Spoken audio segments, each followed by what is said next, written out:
ఏ party ఎన్ని మున్సిపాలిటీలు గెలిచిందో ఇయాల్టి దానికో లెక్క రేపటి కాంచో లెక్క. కాంగ్రెస్ పార్టీ 85 దానిక గెలిచిందని కొందరు, లేలే 65 అని కొందరు. బీఆర్ఎస్ అన్ని గెలిచిందని, బీజేపీ ఇన్ని కొట్టిందని ఎవ్వల లెక్కలు చెప్తాన్రు. కానీ అసలు లెక్క తేలేది రేపే. మరి ఎట్లనో చూడుర్రిగా. మున్సిపల్ రాజకీయం మంచి రంజు మీద ఉన్నదుల్లో రేపు మేయరు మున్సిపల్ చైర్మన్ల ఎన్నిక. మరి గా పదవి మాకే కావాలని గెలిచిన వాళ్ళంతా పైరవులు చేస్తుంటే ఇంకో దిక్కు అంగు మున్సిపాలిటీ రాజకీయము. గెలిచిన కార్పొరేటర్లు కౌన్సిలర్లు 12:30కు ప్రమాణ స్వీకారం చేస్తారు.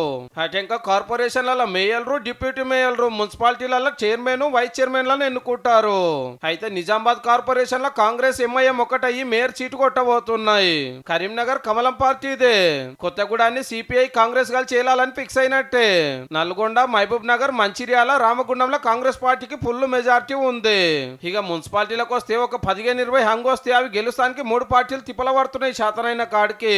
ఇండిపెండెంట్లను, ఏరే పార్టీలను గెలిచిన వాళ్ళను బుద్రకిచ్చుడు, బతిమిలాడు నడుస్తుంది. ఏరే పార్టీకి టచ్ లకు పోకుండా బయట రాష్ట్రాలకు తీసుకుపోయి క్యాంపులు పెట్టిరు మొన్నటి సందే. సీదా మీటింగ్ కాడికి తీసుకుపోతారట రేపు. అయితే ఎక్స్ అఫిషియో అంటే లోకల్ ఎమ్మెల్యేలు, ఎంపీలకు కూడా ఓటు హక్కు ఉంటది. చాలా మటుకు కాంగ్రెస్ లీడర్లు ఉన్నారు కాబట్టి అధికార పార్టీ ఎక్కువ మున్సిపాలిటీలు గెలుస్తుంది ఎట్లయినా. ఇంకో 3 ఏళ్ళు ఏలుబడి కూడా ఇల్లదే ఉంటదా. అయినా సరే ఆడొకటి ఈడొక చైర్మన్ సీట్ పట్టాలని బీఆర్ఎస్, బీజేపీ కూడా కష్టపడుతున్నాయి. చూడాలి మరి ఏమైతుందో.